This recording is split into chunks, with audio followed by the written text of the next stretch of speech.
മോള് വേണ്ട, എനിക്കിങ്ങനെ ഒരു മോളെ വേണ്ട. ഞാൻ മരിച്ചാ പോലും എന്റെ വീട്ടിൽ വരണ്ട, ഇനി എന്നെ കാണണ്ട, എന്റെ ബോഡി കാണണ്ട. ഞങ്ങള് നല്ല രീതിയിൽ നോക്കിയ ഒരു കൊച്ചായിരുന്നു.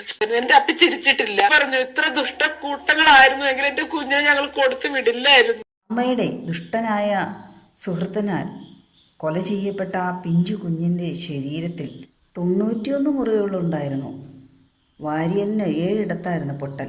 ആദ്യ വാർത്തകളിൽ 51 എന്നായിരുന്നു മുറിവുകളുടെ എണ്ണം.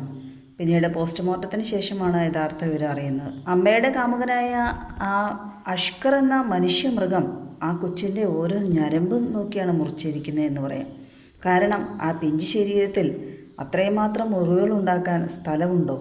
ആ കുഞ്ഞിൻ്റെ മുത്തശ്ശിയുടെ ഒക്കെ അഭിമുഖങ്ങൾ കണ്ടായിരുന്നു. തീർച്ചയായിട്ടും ഞങ്ങളുടെ മരണം വരെ എൻ്റെ അപ്പ ഇവിടെ തന്നെ കാണും, പക്ഷെ അന്ന് ആ കൈ ഒടിയുന്ന സമയത്ത് ഞാൻ കൊടുത്ത പെറ്റീഷനെ ആസ്പദമാക്കിയിട്ട് കുറച്ചുകൂടി ഊർജിതമായിട്ട് അവര് അന്വേഷണങ്ങൾ നടത്തിയിരുന്നു എങ്കിൽ എൻ്റെ കൊച്ചൊന്നും ജീവനോടെങ്കിലും ഉണ്ടാകുമായിരുന്നു.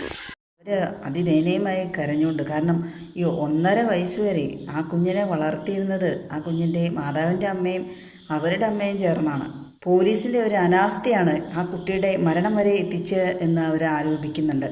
കാരണം ആ 2 കൈയും ഒടിഞ്ഞതിൻ്റെ ആ ഒടിഞ്ഞ സംഭവത്തെക്കുറിച്ച് അന്വേഷിക്കണം, അതിലൊരു ദുരൂഹതയുണ്ടെന്ന് പറഞ്ഞ് ആ കുഞ്ഞിൻ്റെ ആ കൊന്നുകളഞ്ഞ മാതാവിൻ്റെ അമ്മ പോലീസിൽ പരാതി നൽകി.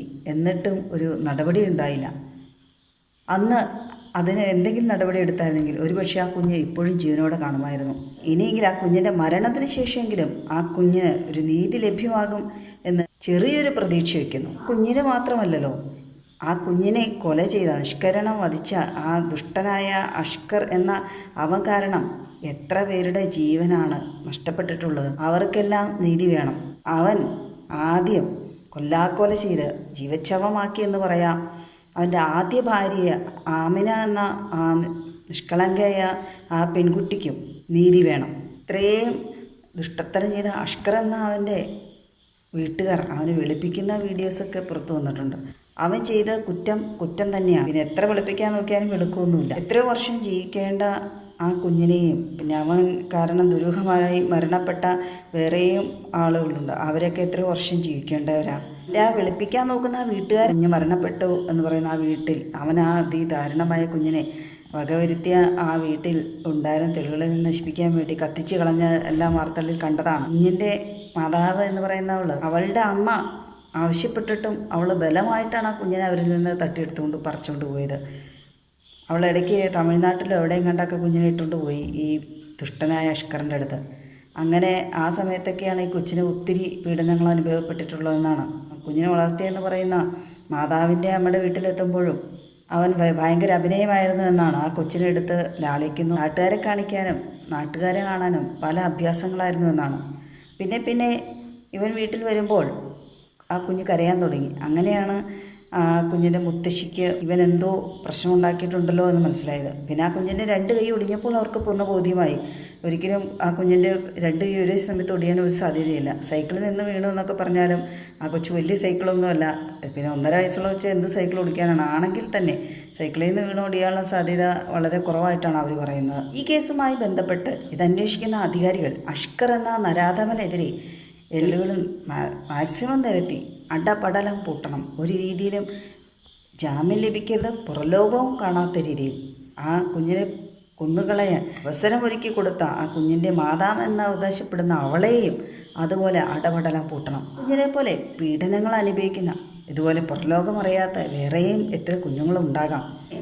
കുഞ്ഞുങ്ങൾക്ക് നേരെ അതിക്രമങ്ങൾ നടത്തുന്നവരുണ്ടെങ്കിൽ ഇവർക്ക് ലഭിക്കുന്ന ആ ശിക്ഷ കണ്ടെങ്കിലും അതുപോലെ ആ കുഞ്ഞുങ്ങളോട് പെരുമാറാതെ ഇരിക്കട്ടെ, ഒരു പാഠമായിരിക്കട്ടെ അങ്ങനെയുള്ളവർക്ക്. അഷ്കർ എന്ന ദുഷ്ടനും ആ കുഞ്ഞിൻ്റെ മാതാവെന്ന് അവകാശപ്പെടുന്ന അഖില എന്ന അവൾക്കും അങ്ങനെ തന്നെ ശിക്ഷ ലഭിക്കട്ടെ.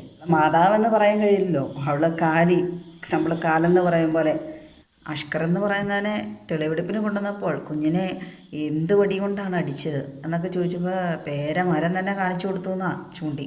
ആ കൊച്ചിനെ ഇതിന് മാത്രം ഇഞ്ചിഞ്ചായി തല്ലിക്കൊല്ലാനായിട്ട് എന്ത് പാതകം, എന്ത് തെറ്റാണ് ആ കുഞ്ഞ് അവനോട് ചെയ്തത്. കുഞ്ഞിനെ ഉപദ്രവിക്കുമ്പോൾ അത് കണ്ടുകൊണ്ട് ഒന്നോടെ ആ കുഞ്ഞിനെ ഉപദ്രവിക്കാൻ ശ്രമിച്ച ആ അമ്മ എന്ന് പറയുന്ന അവളെയൊക്കെ എത്രമാത്രം എങ്ങനെയൊക്കെ ശിക്ഷിച്ചാലാണ് മതിയാവുന്നത്. ആ കുഞ്ഞിൻ്റെ മരണശേഷം സാമൂഹ്യ ക്ഷേമ വകുപ്പ് മന്ത്രിയൊക്കെ ഭവനം സന്ദർശിക്കുകയും വേണ്ട രീതിയിൽ അന്വേഷണം നടത്തുമെന്നൊക്കെ വാഗ്ദാനം ചെയ്തിട്ടുണ്ട്. എല്ലാം വെറും വാക്കുകൾ കൊണ്ട് മാത്രം ഒതുക്കാതെ നല്ല രീതിയിൽ അന്വേഷണം തന്നെ നടത്തി.